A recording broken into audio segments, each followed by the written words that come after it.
you. So thank you for inviting me, and thank you, Will and Eileen, for continuing organizing this event, and thank you for everybody else who has helped organizing this session. I'm really excited to be part of this session, as always, but more particularly because this one happened to be on Mexico and Asian.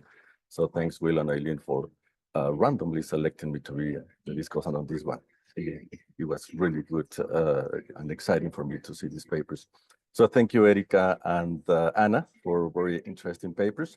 I don't think they are that different. As Anna indicated at the beginning, I think there is some sort of concordance in the topics, but I'll try to go over a little bit in my presentation. So in the interest of time, because I only have about 10 minutes or so, let me just move on to some of the comments. So very briefly, what what Erika showed, she tried to associate intergenerational education with cognitive performance in Mexico and South Africa. I find it easier to look at what she coded the educational intergenerational education. This is basically based on a 2x2 table. So you have parental education on top, children's education on the rows. So she has four cells within. So she is really, as the first set of analysis compares all the groups relative to the low. And the second and third analysis is looking only at the last row. So in the last two sets of analysis, what you'll be looking at is what happens with high, which is this cell relative to upward. And in the third set of analysis, it's going to be the same idea, but now we're looking within Mexico. So as I move forward, I'm going to keep this little diagram table on the right so you can have an idea of the overall results, which is right here, this table, to keep in mind those groups that are being compared. So before actually going to some of her results, what I want to show is that there is a little bit of statistical power, I would say, that for some of those groups it's going to be really hard to find any differences. Just to give you an example, for the downward mobility, there are only about 7% cases in Mexico and about 9% in South Africa, so it'll be really hard to get something. And in particular, that would be an issue for high in South Africa, in which you only have 5% of cases.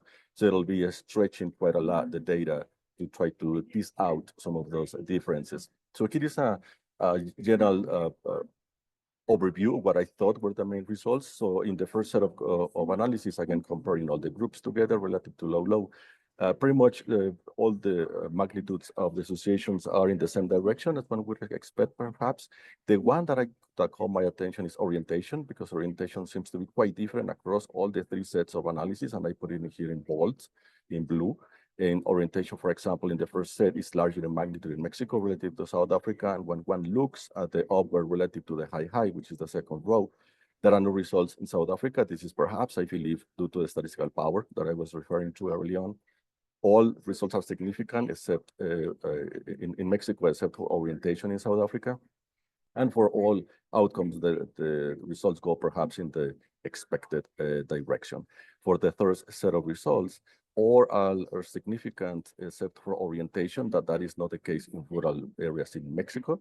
And these magnitudes of the associations tend to be smaller in the rural, although they are poorly estimated. If one looks at the confidence intervals are quite large. So all suggests that the cognitive performance in upward relative to high, it's a little bit better. So let me give you some general suggestions. One suggestion that come to me is that the indicator that Erika is using seems to me to be about within family indicator. And what I mean within is that you are comparing children selected to their parents.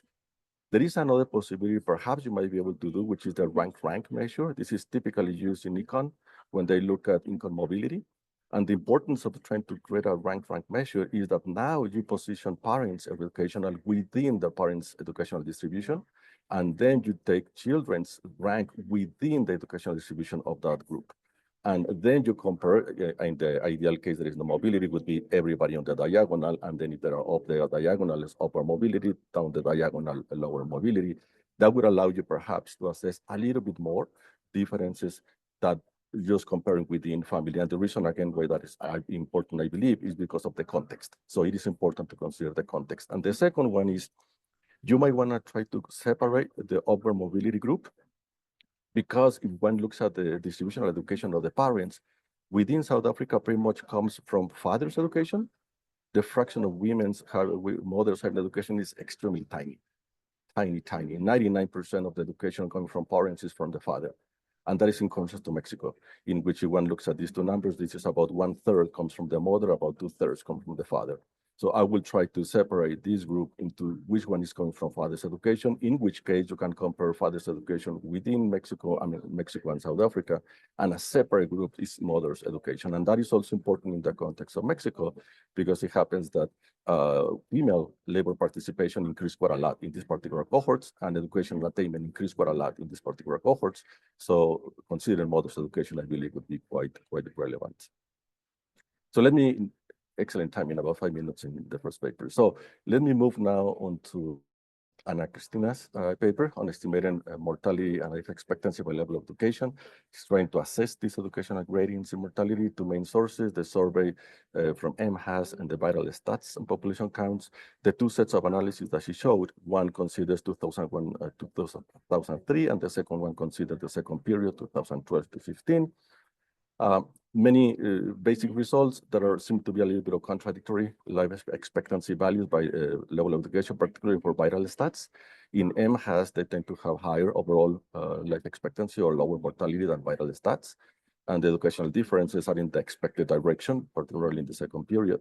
And that is not the case for vital stats, in which in vital stats seems to be that the primary level of education has lower than those who have no schooling, which is kind of contradictory to what one might expect. Some suggestions, I just happen to have a little more experience on this, so I'm gonna focus more on these suggestions. So I have also found that the lower mortality in M has relative vital stats, but what I have found is that the mortality tends to be on the extremes. This in the younger ages, that's when MHAS tends to have lower mortality, and sometimes at the very old ages. So I will pay attention to that when you make those comparisons, in particular because the level of education of the 85 plus is extremely different than those from the 59. These groups, 85 plus, is going to be really hard to disentangle educational levels because the fraction of people who went to schooling is extremely low. And that's going to be in contrast to the 50-59, in which now they have educational improvements, so they have a more variability in education. You also showed some of the crossover, which is, I was just highlighting here, that's very typical in mortality. Whenever you see this crossover, that immediately hints there is something wrong with the data.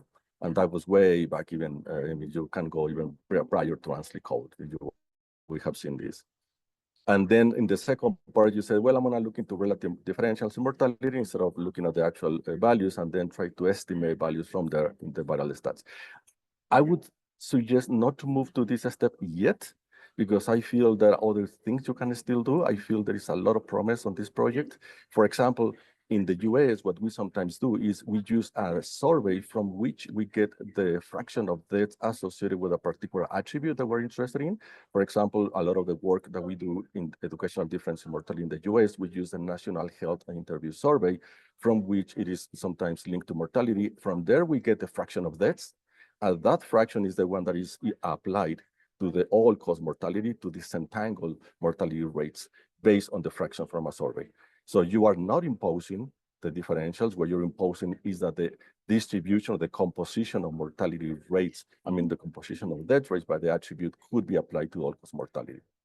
In your case, what you could do is take the fraction of deaths by level of education and apply them to all population level counts that you have in from viral stats. That would be a prior step before moving into this differential mortality. And the last comment that I'm going to make, and this is going to be a more nerdy comment. I'm sorry for everyone who is not that familiar with demography. And the reason is because you seem to be interested in doing a very specific demographic analysis and comparison between MHAS and the viral stats. And in order to do so, I suggest you need to be more careful in how you make that comparison. I didn't see the details how you did it, but this is how you would suggest you do it. If you have MHAS actually goes from about October 2001 through December 2003. That's for the first wave. So you really want to make this data set from MHAS comparable to the viral stats. What you need to do is take in the numerator, you need to split up the deaths. And you should only consider deaths from viral stats that go from October, December in 2001, get all the deaths from 2002 and all the deaths from 2003 and pull them together. And then for the denominators, what you need to do is you need to get data from July 1st in 2002, July 1st in 2003, and then make a prediction what the population size would look like between October and December in 2001. In other words, you should not be using denominators in 2001 that come from viral stats. Because if you use denominators from 2001, you are inflating the denominator and you are downgrading your death rates. So you have to pull data together, and you can do this from CONAPO. So this takes a little bit more time. This is more demographically precise. And what I would suggest is do this more demographically precise estimate. And if still you find that the patterns do not coincide, then I will go into the next step of using the M-has fractions and apply them to the denominators that you have already computed. And that's going to be a more precise estimate. And the last comment that I would make, and this is for both papers, Erica and Christina's, is to also take into account the differences in the educational attainment of the cohorts that you're working with. So here is a figure of the educational improvement in Mexico. Here are the years in which there were some of the policies that were implemented in the country. So you can just see how let me stop my clock, it's almost time. So you can just see how fast the educational improvement went in the early 50s all the way to the 60s. The shaded area are the cohorts, the M-has cohorts. So these are the M-has cohorts that you actually are picking up when they are in their 50s.